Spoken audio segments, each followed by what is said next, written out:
This is a course about justice, and we begin with a story. Suppose you're the driver of a trolley car, and your trolley car is hurtling down the track at 60 miles an hour, and at the end of the track you notice 5 workers working on the track. You try to stop, but you can't. Your brakes don't work.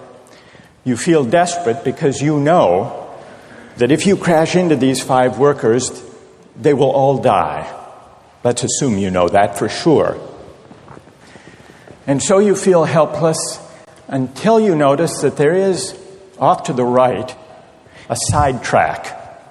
And at the end of that track, there's one worker working on the track.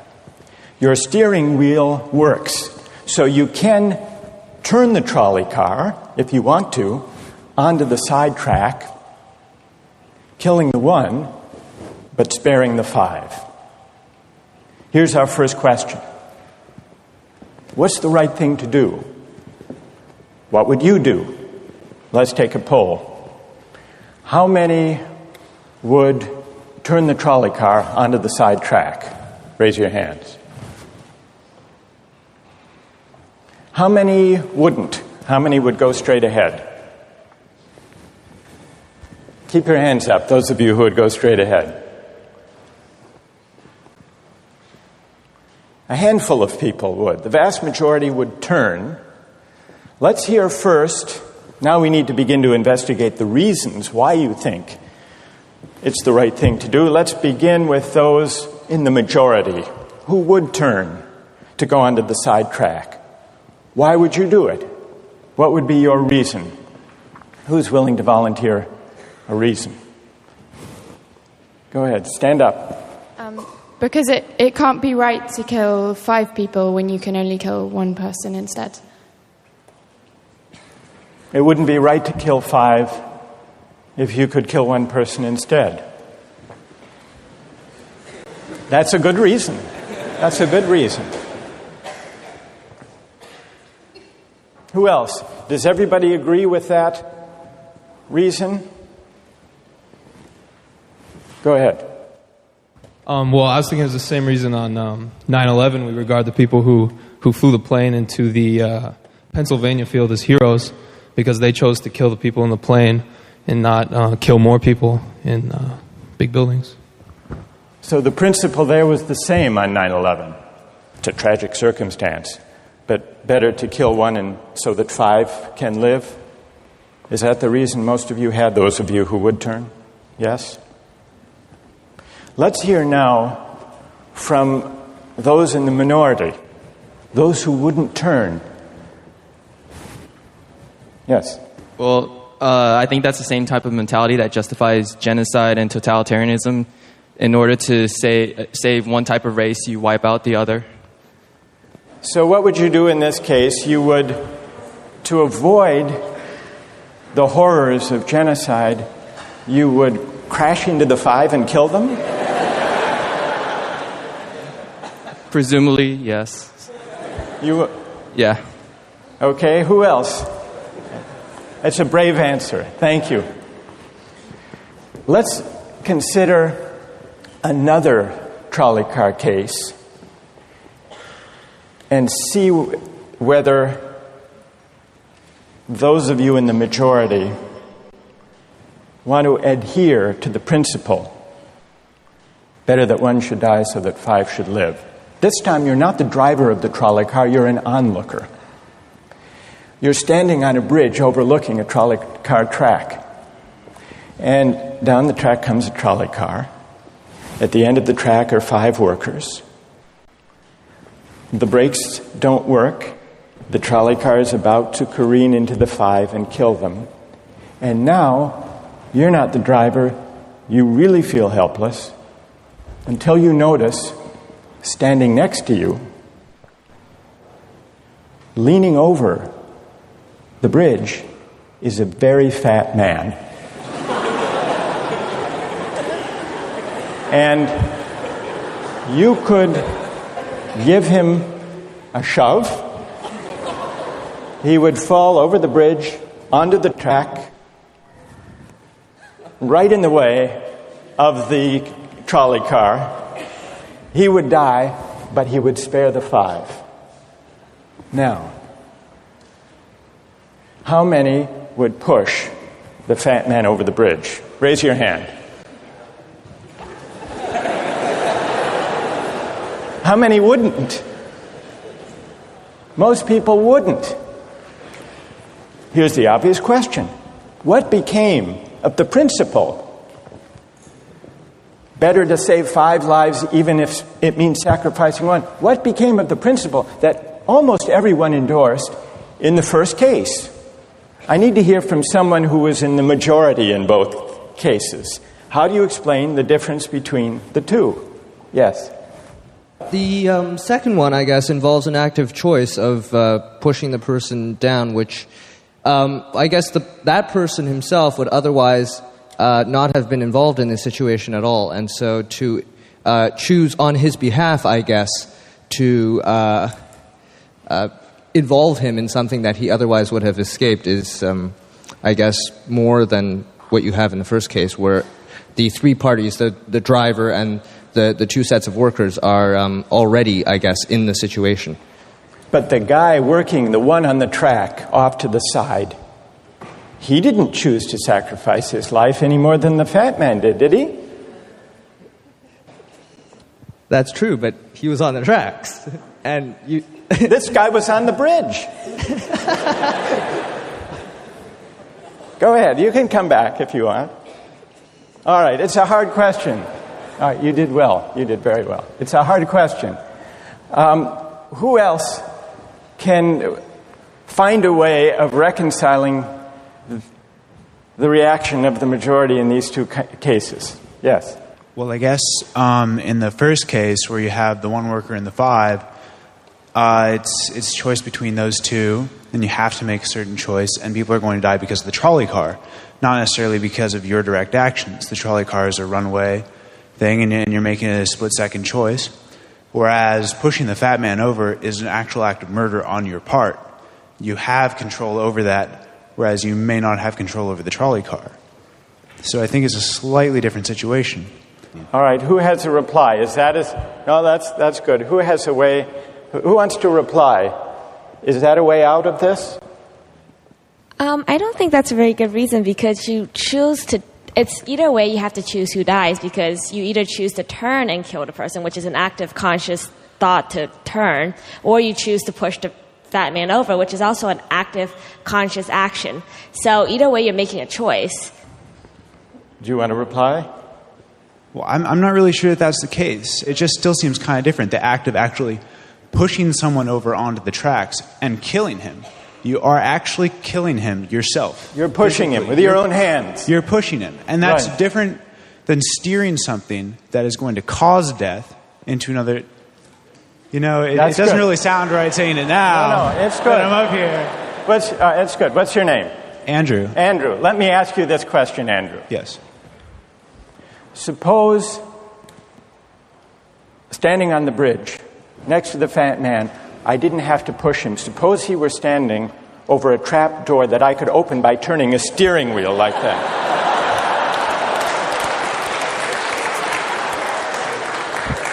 Would you turn? For some reason, that still just seems more wrong. Right? I mean, maybe if you accidentally leaned into the steering wheel or something like that. But or say that the car is hurtling towards a switch that will drop the trap. Then I could agree with that. Fair enough. It still seems wrong in a way that it doesn't seem wrong in the first case to turn, you say. And in another way, I mean, in the first situation, you're involved directly with the situation. In the second one, you're an onlooker as well. All right. So you have the choice of becoming involved or not by pushing the fat man. Let's forget for the moment about this case. That's good. Let's imagine a different case. This time you're a doctor in an emergency room, and 6 patients come to you. They've been in a terrible trolley car wreck. 5 of them sustained moderate injuries. 1 is severely injured. You could spend all day caring for the 1 severely injured victim. but in that time the 5 would die. Or you could look after the 5, restore them to health, but during that time the one severely injured person would die. How many would save the 5? Now is the doctor. How many would save the 1? Very few people. Just a handful of people. Same reason, I assume. 1 life versus 5? Now consider another doctor case. This time you're a transplant surgeon, and you have 5 patients, each in desperate need of an organ transplant in order to survive. 1 needs a heart, 1 a lung, 1 a kidney, 1 a liver, and the 5th, a pancreas. And you have no organ donors. You are about to see them die. And then it occurs to you that in the next room, there's a healthy guy who came in for a checkup. And he's... You like that? And he's taking a nap. You could go in very quietly, yank out the 5 organs, that person would die. But you could save the 5. How many would do it? Anyone? How many? Put your hands up if you would do it.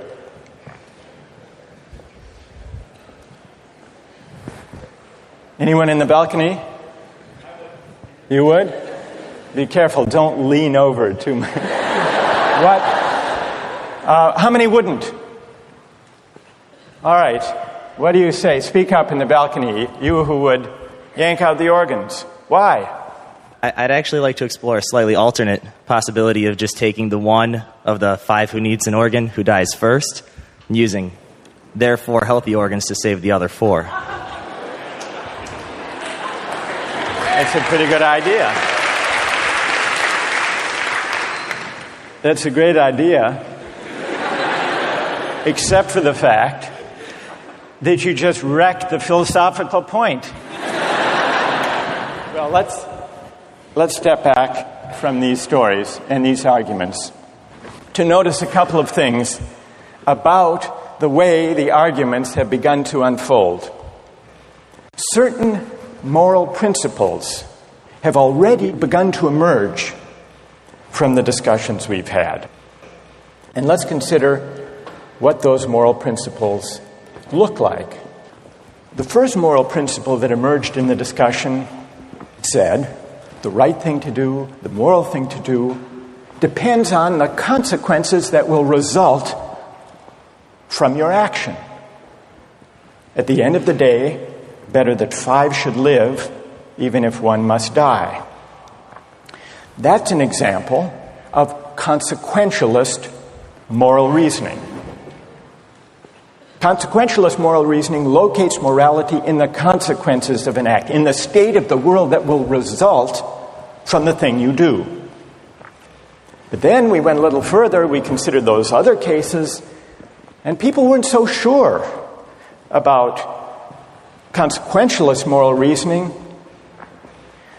When people hesitated to push the fat man over the bridge or to yank out the organs of the innocent patient, people gestured toward reasons having to do with the intrinsic quality of the act itself.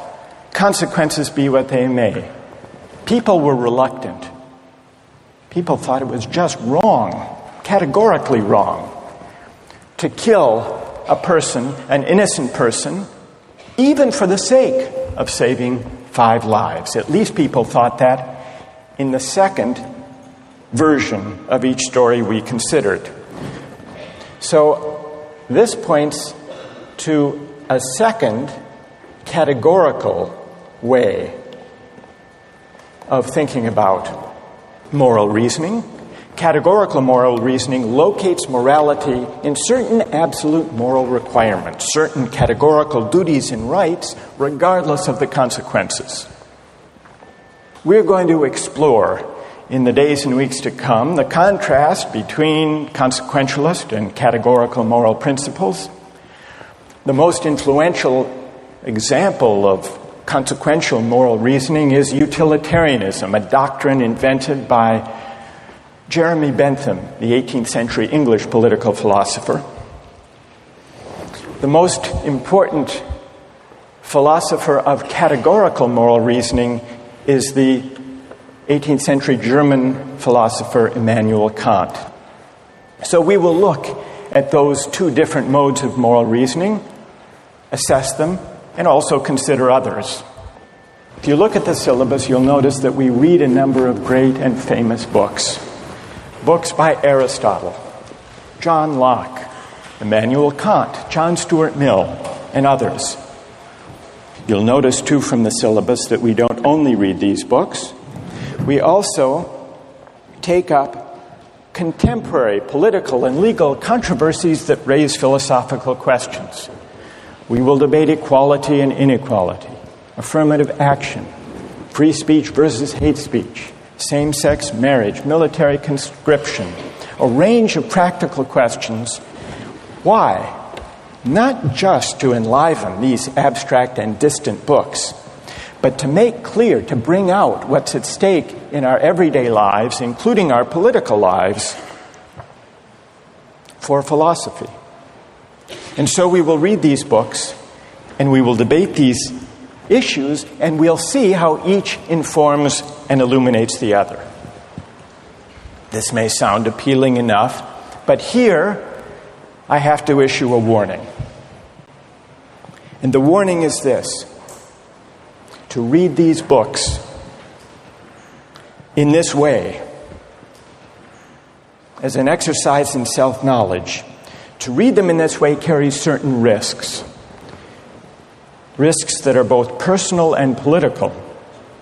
Risks that every student of political philosophy has known. These risks spring from the fact that philosophy teaches us and unsettles us by confronting us with what we already know. There's an irony. The difficulty of this course consists in the fact that it teaches what you already know. It works by taking what we know from familiar, unquestioned settings and making it strange. That's how those examples worked. The hypotheticals with which we began, with their mix of playfulness and sobriety. It's also how these philosophical books work. Philosophy estranges us from the familiar, not by supplying new information, but by inviting and provoking a new way of seeing. But, and here's the risk, once the familiar turns strange, it's never quite the same again. Self-knowledge is like lost innocence. However unsettling you find it, it can never be unthought or unknown. What makes this enterprise difficult, but also riveting, is that moral and political philosophy is a story, and you don't know where the story will lead, but what you do know is that the story is about you. Those are the personal risks. Now what of the political risks? One way of introducing a course like this would be to promise you that by reading these books and debating these issues, you will become a better, more responsible citizen. You will examine the presuppositions of public policy. You will hone your political judgment. You will become a more effective participant in public affairs. But this would be a partial and misleading promise. Political philosophy, for the most part, hasn't worked that way. You have to allow for the possibility that political philosophy may make you a worse citizen rather than a better one, or at least a worse citizen before it makes you a better one. And that's because philosophy is a distancing, even debilitating activity. And you see this going back to Socrates. There's a dialogue, the Gorgias, in which one of Socrates' friends, Callicles, tries to talk him out of philosophizing. Callicles tells Socrates, philosophy is a pretty toy if one indulges in it with moderation at the right time of life. But if one pursues it further than one should, it is absolute ruin. Take my advice, Callicles says. Abandon argument. Learn the accomplishments of active life. Take for your models not those people who spend their time on these petty quibbles, but those who have a good livelihood and reputation and many other blessings. So Callicles is really saying to Socrates, quit philosophizing, get real, go to business school. And Callicles did have a point. He had a point because philosophy distances us from conventions, from established assumptions, and from settled beliefs. Those are the risks, personal and political. And in the face of these risks, there is a characteristic evasion. The name of the evasion is skepticism. It's the idea, well, it goes something like this. We didn't resolve once and for all either the cases or the principles we were arguing when we began. And if Aristotle and Locke and Kant and Mill haven't solved these questions after all of these years, who are we to think that we here in Sanders Theatre over the course of a semester can resolve them? And so maybe it's just a matter of each person having his or her own principles and there's nothing more to be said about it. No way of reasoning. That's the evasion of skepticism, to which I would offer the following reply. It's true, these questions have been debated for a very long time. But the very fact that they have recurred and persisted may suggest that though they're impossible in one sense, they're unavoidable in another. And the reason they're unavoidable, the reason they're inescapable, is that we live some answer to these questions every day. So skepticism, just throwing up your hands and giving up on moral reflection, is no solution. Immanuel Kant described very well the problem with skepticism when he wrote, "Skepticism is a resting place for human reason, where it can reflect upon its dogmatic wanderings, but it is no dwelling place for permanent settlement. Simply to acquiesce in skepticism," Kant wrote, "can never suffice to overcome the restlessness of reason." I've tried to suggest through these stories and these arguments some sense of the risks and temptations, of the perils and the possibilities. I would simply conclude by saying that the aim of this course is to awaken the restlessness of reason and to see where it might lead. Thank you very much.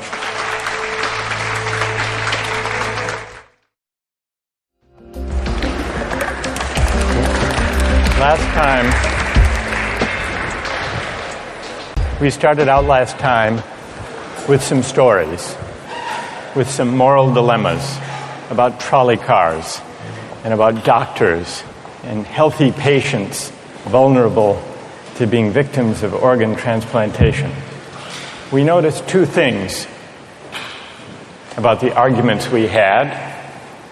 One had to do with the way we were arguing. We began with our judgments in particular cases. We tried to articulate the reasons or the principles lying behind our judgments.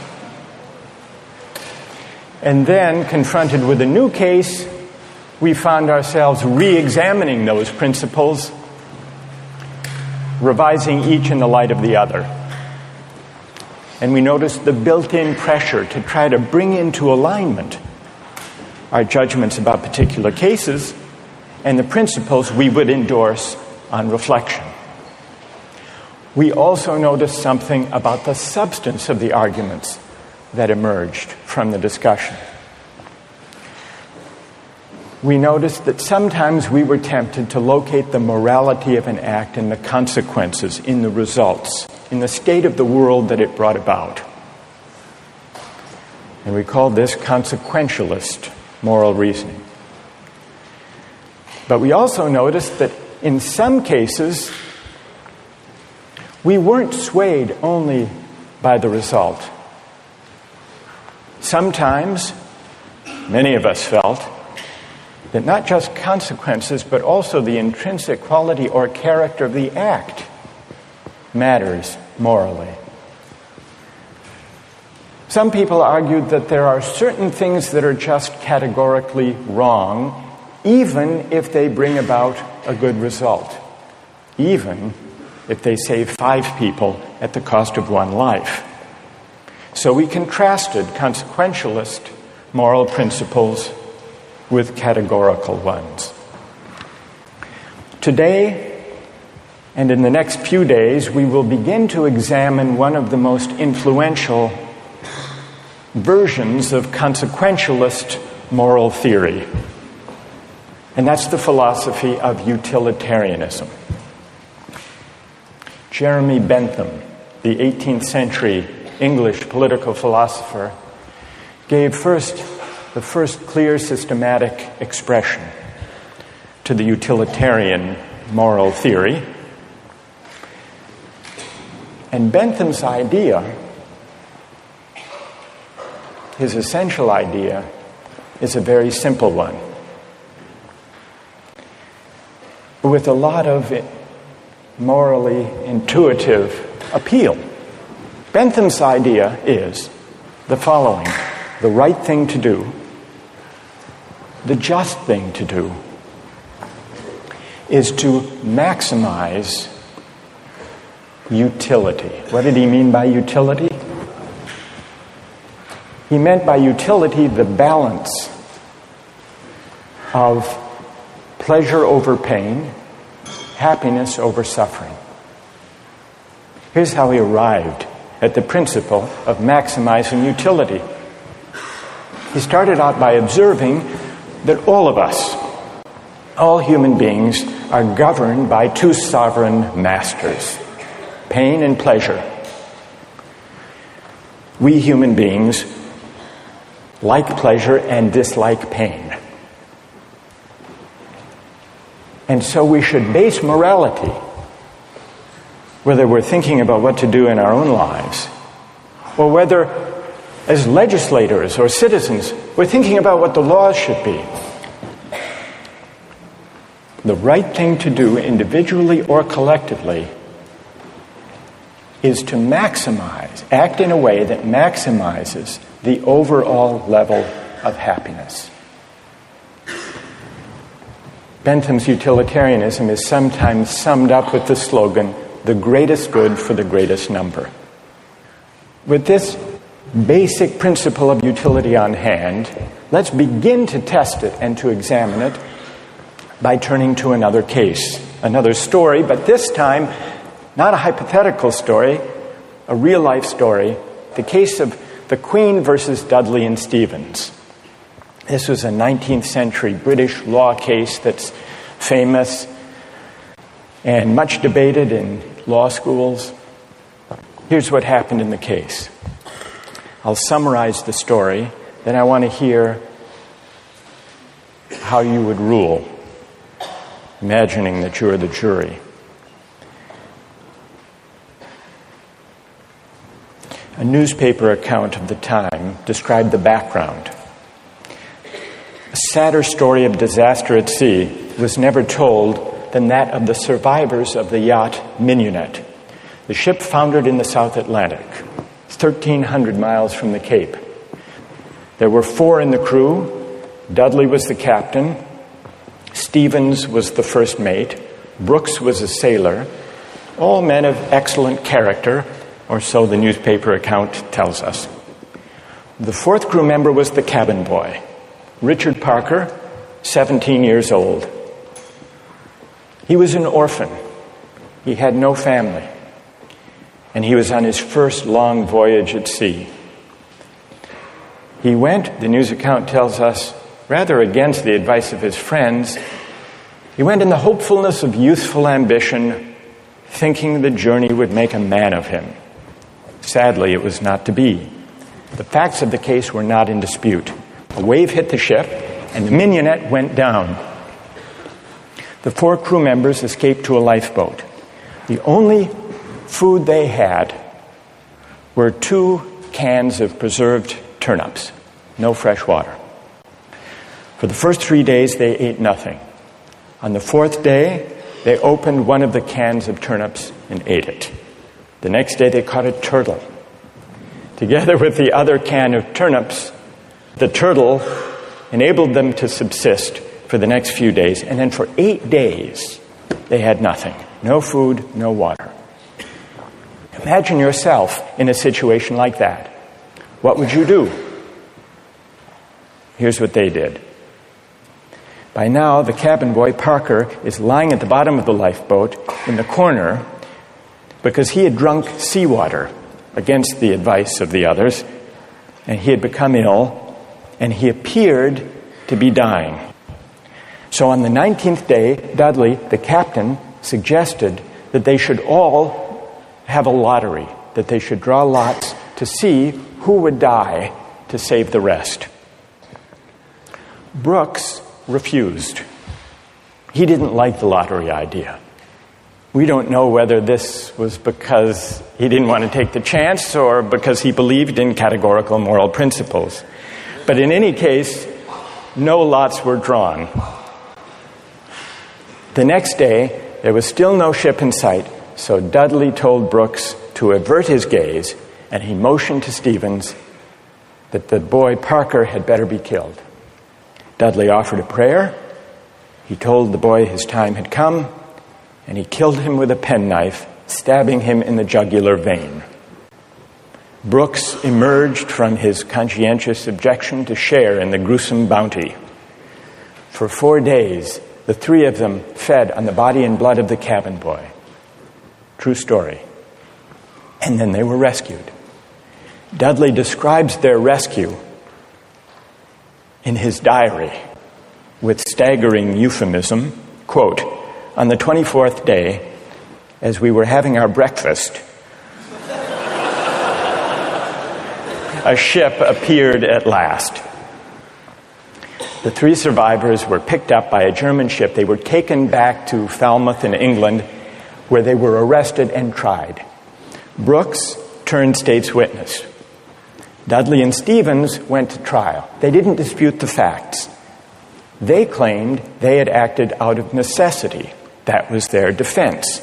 They argued, in effect, better that one should die so that 3 could survive. The prosecutor wasn't swayed by that argument. He said murder is murder, and so the case went to trial. Now imagine you are the jury, and just to simplify the discussion, put aside the question of law, and let's assume that you as the jury are charged with deciding whether what they did was morally permissible or not. How many would vote not guilty, that what they did was morally permissible?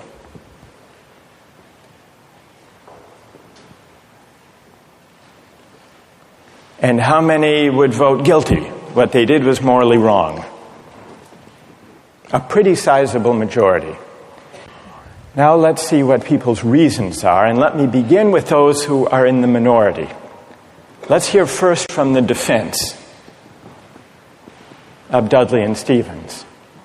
Why would you morally exonerate them? What are your reasons? Yes? I think it is morally reprehensible, but I think that there's a distinction between what's morally reprehensible and what makes someone legally accountable. In other words, as the judge said, what's always moral isn't necessarily against the law. And while I don't think that necessity justifies theft or murder or any illegal act, at some point your degree of necessity does in fact exonerate you from any guilt. Okay, good. Other defenders, other voices for the defense, moral justifications for what they did. Yes? All right, thank you. I just feel like in a situation that desperate, you have to do what you have to do to survive. You have to do what you have to do. You got to do what you got to do, pretty much. If you've been going 19 days without any food, someone just has to take the sacrifice. Someone has to make the sacrifice, and people can survive. Right. And furthermore, from that, let's say they survive, and then they become productive members of society who go home and start like a million charity organizations and this and that and this and that. I mean, they benefit everybody in the end. Yeah. So, I mean, I don't know what they did afterwards. They might have gone and kill more people, whatever. But what? What if they went home and they turned out to be assassins? What if they went gone home and turned out to be assassins? Well, you'd want to know who they assassinated. That's true too. That's fair. That's fair. Okay. I want to know who they assassinated. All right, that's good. What's your name? Marcus. Marcus. All right. We've heard a defense. A couple of voices for the defense. Now we need to hear from the prosecution. Most people think what they did was wrong. Why? Yes.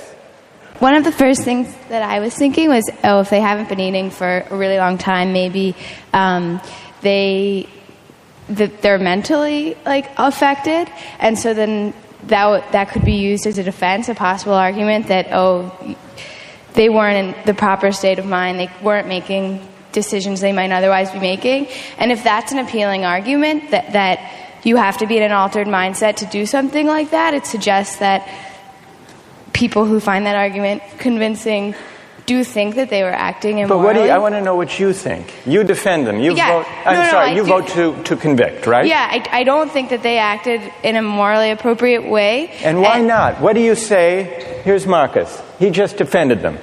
He said, you heard what he said. Yes. Yes. That you've got to do what you've got to do in a case like that. Yeah. What do you say to Marcus? That there's no situation that would allow human beings to take the idea of fate or that the other people's lives in their own hands, that we don't have that kind of power. Good. Okay. Thank you. And what's your name? Britt. Britt? Yes. Okay. Who else? What do you say? Stand up. I'm wondering if Dudley and Stephen had asked for Richard Parker's consent in, dying, if that would that exonerate them from an act of murder, and if so, is that still morally justifiable? That's interesting. All right, consent. Wait, hang on. What's your name? Kathleen. Kathleen says, suppose they had asked, what would that scenario look like? So in the story, Dudley is there, penknife in hand, but instead of the prayer, or before the prayer, he says, Parker, would you mind? We're desperately hungry, as Marcus empathizes with. We're desperately hungry. You're not going to last long anyhow. Yeah. You can be a martyr. Would you be a martyr? Yeah. How about it, Parker?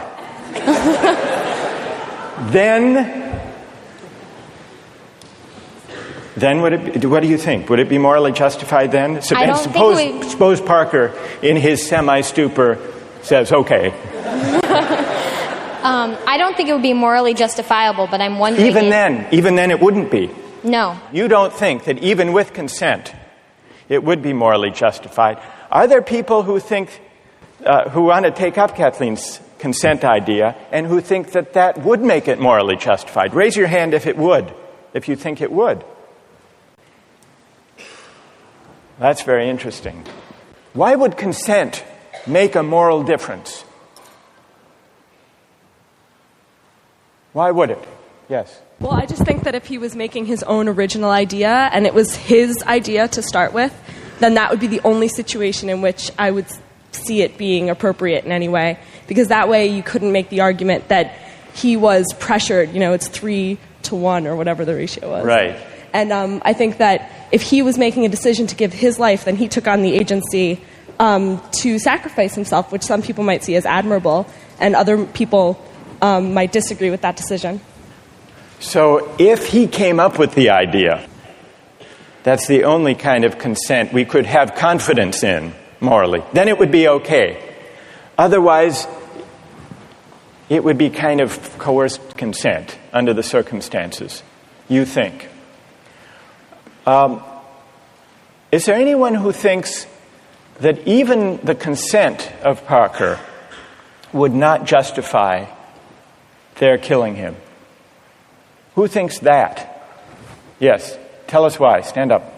I think that Parker would be killed with the hope that the other crew members would be rescued. So there's no definite reason that he should be killed because you don't know when they're going to get rescued. So if you kill him, it's killing him in vain. Do you keep killing a crew member until you're rescued and then you're left with no one? Because someone's going to die eventually. Well, the moral logic of the situation seems to be that they would keep on picking off the weakest, maybe, one by one, until they were rescued. And in this case, luckily, they were rescued when 3 at least were still alive. Now, if Parker did give his consent, would it be all right, do you think, or not? No. No. It still wouldn't be right. And tell us why it wouldn't be all right. First of all, cannibalism, I believe, is morally incorrect. So you shouldn't be eating a human anyway. So cannibalism is morally objectionable as such. So then, even on the scenario of waiting until someone died, still it would be objectionable. Yes, to me personally. I feel like it all depends on one's personal morals. And, like, we can't sit here and just, like, this is just my opinion. Of course, other people are going to disagree. But well, we'll see. Let's see what their disagreements are, and then we'll see if they have reasons that can persuade you or not. Let's try that. All right. Let's, now, is there someone who can explain, those of you who are tempted by consent, can you explain why consent makes such a moral difference? What about the lottery idea? Does that count as consent? Remember, at the beginning, Dudley proposed a lottery. Suppose that they had agreed to a lottery, then how many would then say it was all right? Suppose there were a lottery, cabin boy lost, and the rest of the story unfolded. Then how many people would say it was morally permissible? So the numbers are rising if we had a lottery. Let's hear from one of you for whom the lottery would make a moral difference. Why would it?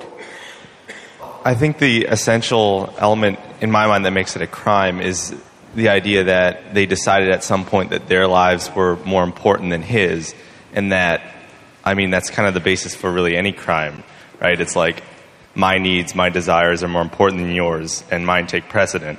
And if they had done a lottery where everyone consented that someone should die, and it's sort of like they're all sacrificing themselves to save the rest, then it would be all right. A little grotesque, but morally permissible? Yes. And what's your name? Matt. So, Matt, for you, what bothers you is not the cannibalism, but the lack of due process. I guess you could say that. Right? And can someone who agrees with Matt say a little bit more about why a lottery would make it, in your view, morally permissible? Go ahead. The way I understood it originally was that was the whole issue, is that the cabin boy was never consulted about whether or not something was going to happen to him, even with the original lottery, whether or not he would be a part of that. It was just decided that he was the one that was going to die. Right, that's what happened in the actual case. Right. But if there were a lottery and they'd all agreed to the procedure, you think that would be okay? Right, because then everyone knows that there's going to be a death. Whereas, the cabin boy didn't know that this discussion was even happening. There was no, forewarning for him to know that, hey, I may be the one that's dying. All right, now suppose everyone agrees to the lottery, they have the lottery, the cabin boy loses, and he changes his mind. You've already decided. It's like a verbal contract. You can't go back on that. You've decided, the decision was made. If you know that you're dying for the reason for others to live, you would, if someone else had died, that you would consume them. So that's right. But then he could say, I know, but I lost. I just think that that's the whole moral issue, is that there was no consulting of the cabin boy, and that that's what makes it the most horrible, is that he had no idea what was even going on. That had he known what was going on, it would be a bit more understandable. All right, good. Now I want to hear, so there are some who think it's morally permissible, but only about 20%. Led by Marcus. Then there are some who say the real problem here is the lack of consent. Whether the lack of consent to a lottery, to a fair procedure, or, Kathleen's idea, lack of consent at the moment of death. And if we add consent, then more people are willing to consider the sacrifice morally justified. I want to hear now, finally, from those of you who think even with consent, even with a lottery, even with a final murmur of consent by Parker at the very last moment, it would still be wrong. And why would it be wrong? That's what I want to hear. Yes? Well, the whole time I've been leaning all towards the categorical moral reasoning. And I think that there's a possibility I'd be okay with the idea of a lottery and then the loser taking it into their own hands to kill themselves, so that there wouldn't be, an act of murder. But I still think that even that way it's coerced. And also I don't think that there's any remorse. Like in Dudley's diary, we were eating our breakfast. It seems as though he's just sort of like, the whole idea of not valuing someone else's life. So that makes me feel like I have to take the categorical. You want to throw stand. the book at him when he lacks remorse or a sense of having done anything wrong. Right. So, all right, good. Any other defenders of who say it's just categorically wrong, with or without consent? Yes, stand up. Why? I think undoubtedly the way our society is shaped, murder is murder. Murder is murder in every way, and our society looks at murder down on it in the same light, and I don't think it's any different in any case. Good. Let me ask you a question. There were 3 lives at stake versus 1. Okay. The cabin boy, he had no family, he had no dependents. These other 3 had families back home in England. They had dependents. They had wives and children. Think back to Bentham. Bentham says we have to consider the welfare, the utility, the happiness of everybody. We have to add it all up. So it's not just numbers 3 against 1. It's also all of those people at home. In fact, the London newspaper at the time and popular opinion sympathized with them, Dudley and Stevens.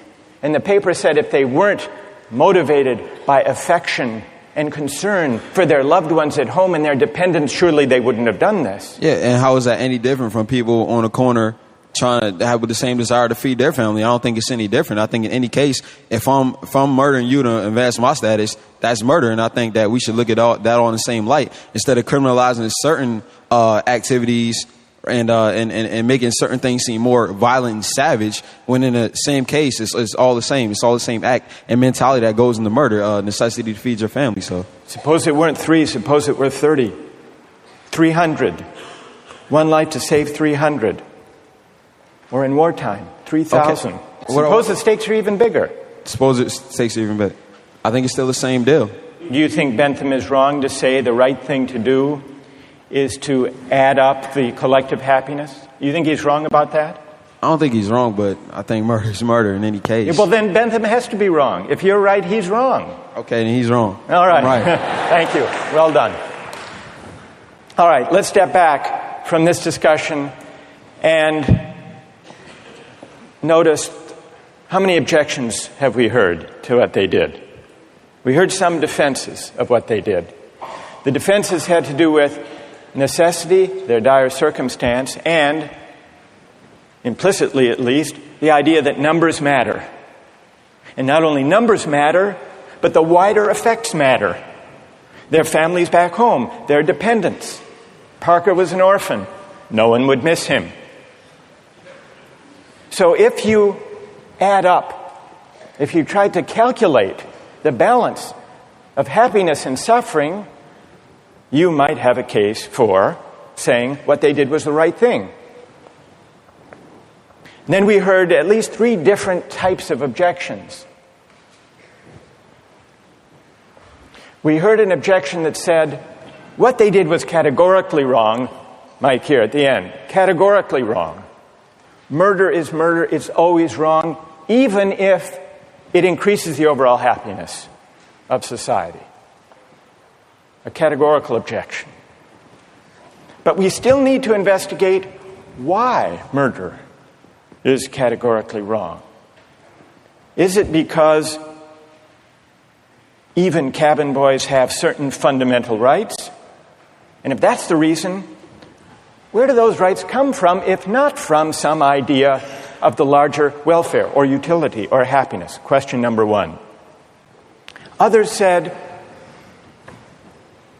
a lottery would make a difference. A fair procedure, Matt said.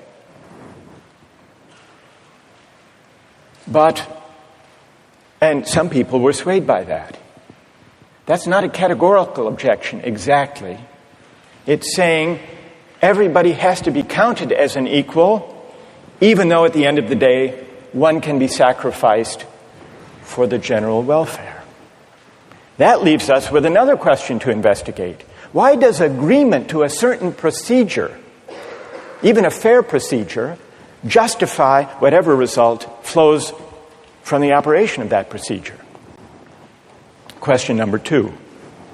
And question number 3, the basic idea of consent. Kathleen got us onto this. If the cabin boy had agreed himself, and not under duress, as was added, then it would be all right to take his life to save the rest. And even more people signed on to that idea. But that raises a third philosophical question. What is the moral work that consent does? Why does an act of consent make such a moral difference that an act that would be wrong, taking a life without consent, is morally permissible with consent? To investigate those 3 questions, we're going to have to read some philosophers. And starting next time, we're going to read Bentham and John Stuart Mill, utilitarian philosophers.